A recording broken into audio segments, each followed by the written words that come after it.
What are the risk factors? The main risk factor for croup is infancy and childhood.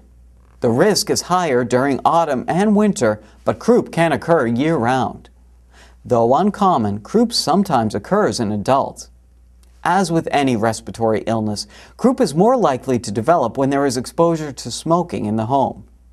Infants and children should never be exposed to tobacco smoke. Croup is mildly contagious through respiratory secretions spread by coughing or by direct contact with contaminated surfaces, including hands. Family members who are at higher risk for infections, or malnourished, immunocompromised, elderly, very young, underlying chronic health conditions, or chemotherapy, should not be exposed to the child with croup. Good hand washing with soap and warm water and cleaning of contaminated surfaces with a weak Clorox solution, 1 part Clorox, 10 parts tap water, will help prevent the spread of the disease.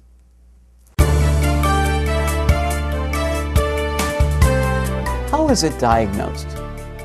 In typical cases, a description of the symptoms and a physical examination are all that are needed to diagnose croup.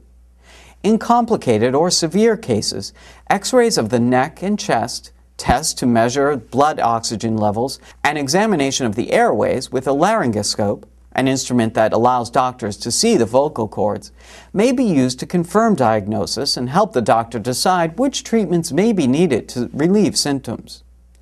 Other causes of cough in children may include foreign body in the airways, buttons, coins, trinkets, or food.